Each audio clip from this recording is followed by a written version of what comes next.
Your personal brand isn't a separate thing from your business or your business brand, it's a credibility engine.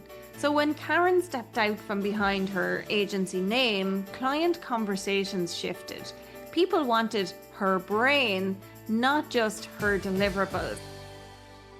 Here's the thing about personal branding. A lot of entrepreneurs think it's this fluffy, time-sucking vanity project, something you do after you've made it. Complete bullshit. Personal branding isn't about posting pretty pictures on LinkedIn or Instagram or, sharing what you had for breakfast on Facebook. It's not about even crafting the perfect bio. It's about building a revenue generating asset that works while you sleep. Let me tell you a story about one of my clients. Let's call her Karen. She ran a successful marketing agency, but she was feeling a bit trapped. She was doing all the delivery work, burning herself out pretty much. And despite being absolutely freaking amazing at marketing for her clients, she couldn't crack the code herself for her personal brand. Now, Karen was planning a massive pivot from agency owner doing the delivery to consultant providing the strategy. She wanted a business model a bit more like mine in terms of services, but also for her to be able to work 3 days a week and make serious money. I mean, who doesn't want that, right? But the problem was her agency was so well established under a business brand that she'd not really focused on developing her personal brand for quite some time. She was invisible nearly as an individual expert because the company logo, the company name, all of that sort of followed her around wherever she went or whenever she was networking.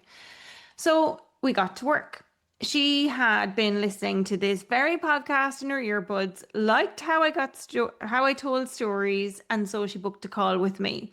So we got to work. The first thing we did was we looked at her values. We built her personal brand story. We nailed her positioning. We developed her offers so she could charge for her expertise and not just her deliverables. And that was a huge mindset shift because we were talking about charging rates she'd never charged before. And the result was she's now on track to work 3 days a week and make over 300 grand in income this year. All because she finally pieced together her personal branding as a business strategy and not a marketing tactic. Now, I think most of you listening, you're probably a business owner, but the thing is, personal branding isn't just for business owners. So if you have employees, this is relevant to them too. When I was still in banking, I moved branches and roles at least 10 times and across different counties in Ireland. But every move was a way to develop and establish my personal brand. And at the time, I probably didn't really think about it like that for a lot of the first few moves. But one of the most pivotal that I remember where I got really intentional about my personal brand was right after I got married and changed my name, and I was being transferred to a completely new region with a new branch where I knew no one. And I saw this as an opportunity to reinvent myself as my new name, Deirdre Martin, whereas my maiden name was Deirdre O'Neill. And I'd been in the bank for 10 years at this stage, and everybody knew me as Deirdre O'Neill. I was just Deirdre O'Neill, right? But within a year in this new branch as Deirdre Martin, I was promoted, I was running a branch, and 18 months after that, I was running the retail side of one of the biggest branches in the country and was now the line manager of people who'd been my line manager in my first 10 years in my career. So when I got that promotion, again, I made an intentional decision at that time. I didn't tell my husband, but I ditched the bank uniform, which I had the option of wearing or not. I ditched it intentionally to wear my own suits. And I did that so that people would see me differently when I got to that branch where I had previously reported to some of the people who were now going to be reporting to me. So I made very intentional choices then on top of that in terms of not just my appearance, but how I was going to lead my team, how I was going to engage with other leaders above, beside and below me. And that brand that I ended up building inside the organization got me headhunted by another bank. So here's the point of sharing this story. Whether you choose to build your personal brand as a business owner or an employee, you already have one. Like it or not, that's a fact. So it's better to be intentional with it instead of it happening incidentally to you. I'm Deirdre Martin, award-winning triple certified international best-selling author. I help entrepreneurs and service providers to make their first million without burning out, bottlenecking, or sacrificing what matters most. And today, I want to show you why 2025 is the year personal branding becomes your most valuable business asset. And I'll give you 5 specific moves to transform from an invisible expert to an industry authority.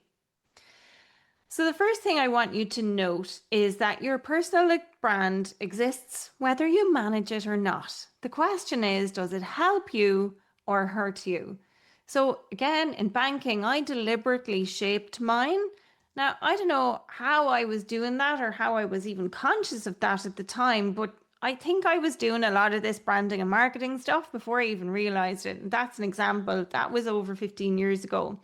And my client Karen did the same in her business. Both of us, we made choices about how we showed up, who we connected with, and the narrative that we put into the world. Those choices determined the opportunities we got. And even today, before I started recording this, I was speaking to another marketing agency owner as it happens. And she was talking about luck. It's sheer luck. And I'm like, it's not luck, because one of my best friends, when she came up to my beautiful home and she was like, oh my gosh, your home's amazing, yada, yada. I was like, I'm just lucky. And she's like, no, it's not luck. You make your luck. And your luck is as a result of decisions that you've made in your life that have led you to where you are today. And so I shared that with somebody else this morning, but it so applies to your personal brand. So here's a little truth bomb.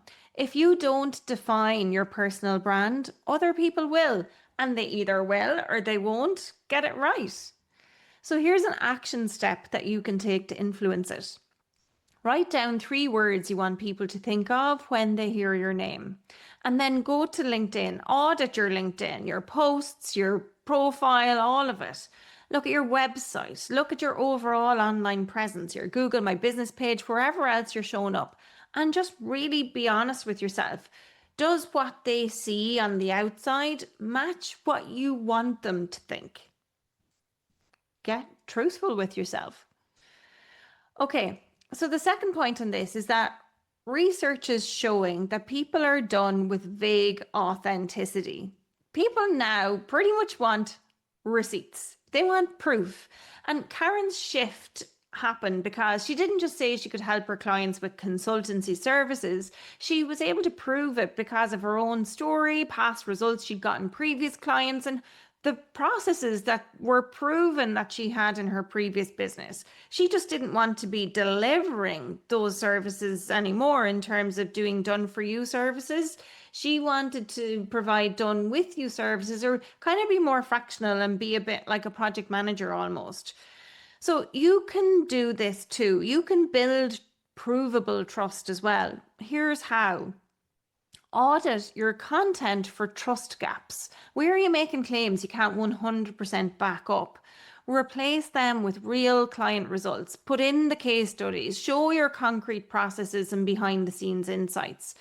That really helps people understand that you have a step-by-step, that you have a framework, that you have a way of doing things, that you have a way of taking them from A to Z, and it's all of those letters in between is the provable process. That helps with proving trust. And it's not just crap that you're pulling out your backside or out of the sky that, makes them believe that you can help them. It's provable. Okay, point number 3 on this, and I feel like shouting it, but I want you to listen again next week, so I won't, is that if everyone thinks you're perfect for them, you're perfect for no one. Yeah, truth. And here's an example. Another client, Claire wasn't sure who she was for when I met her first. She loved working with female leaders. She also loved working with organizations. And I mean, let's be truthful. The organizations, when you work with them, they tend to have a bigger payday. So it makes sense to want to work with them. But when we drilled down, what we realized was it was the teams that she loved working with, not the organization itself. So her old positioning was executive leaders. But that put her into a sea of thousands. So her new positioning now and her new way of describing who she works with is female executives and their teams in the pharma industry who want to perform at their best for themselves, their organization, and each other, because they actually do care about each other without burning out. So that was much more specific and now makes her the only choice. So here's the takeaway for you to remember. Your personal brand should attract your people and repel the rest. And it's absolutely okay to repel people, because if you're for everyone, you're for no one. So here's a way for you to apply this. Define your anti-audience, not your auntie as in your mom or dad's sister, your anti-audience. Who are you not for? And really state it openly, and often a great place to do this is on your website or on a sales page for a service that you provide, or if it's a webinar or masterclass or something that you're launching, state exactly, this is not for you because people want to see that, because actually what it does is it pre-qualifies them. So for more on uniquely positioning yourself, you can listen to episode 133. It's simple steps to become the obvious choice for your dream clients. I mean, who doesn't want those? And it'll give you some tools to magnetize your people without shouting, like I felt I needed to, over explaining or sounding like everyone else. Okay, moving on. Point number 4. Your personal brand isn't a separate thing from your business or your business brand. It's actually like, I want to say it's a credibility engine. So when Karen stepped out from behind her agency name, client conversations shifted. People wanted her brain, not just her deliverables. And that allowed her to change and charge for strategy and command premium fees. So here's a way to reflect on how you can apply this as well and how you can make your personal brand a business multiplier. List 3 ways your personal story could enhance your business's credibility, and then start weaving them into sales calls, into social media posts, into presentations, into proposals, into anything you can think of. And if you want my exact process for this or don't know where to start with the story, check out another super episode 135. It's 6 stories every business owner needs to attract more clients, because it explains the different types of stories needed so that you have one for every situation. Okay, so my final point today on this is be consistent everywhere. So what I mean by this is you can't claim one thing on your website and then act another way in a client meeting. Every touch point is a brand moment, and it should feel the same and be consistent everywhere. So again, and for example, when I was working in the bank, I dressed, I spoke, and I led in a way that matched the brand and the perception that I wanted people to associate with me. And in business, I do the same online and offline. Like I say fuck a lot. You either recognize that or you don't. You either like it or you don't. And if you like it, great, you're my client, ideal client perhaps. But if you don't, well, then I'm repelling you. And that's exactly what I want. So if you've never done anything like this before, here's a final bit of homework for you to master your business today. Do a quick little Google yourself check. Is what shows up consistent with the brand that you're trying to build? And if not, start realigning. Okay, so there you have it. Let's recap your 5 moves. Number 1, accept that you already have a personal brand. Number 2, build provable trust. Number 3, stop trying to be for everyone. Number 4, make your personal brand a business multiplier. And number 5, be consistent everywhere. So if you're super busy and don't have time to do all of those, well then what I'd suggest you do is choose one. Just pick one of these and take 30 minutes to move the needle on it. And if you want the exact framework I use to turn personal brands into premium positioned market leaders, well, grab my brand strategy checklist at www.deirdremartin.ie/brand strategy checklist. Now, do me a favor, share this episode with one entrepreneur who's still hiding behind their logo. And then rate, review, or subscribe to the show wherever you're listening today. And I'll see you next week for another high impact strategy, because standing out is optional, but being unforgettable is a choice. I'll leave you with that. Until next week, keep mastering your business.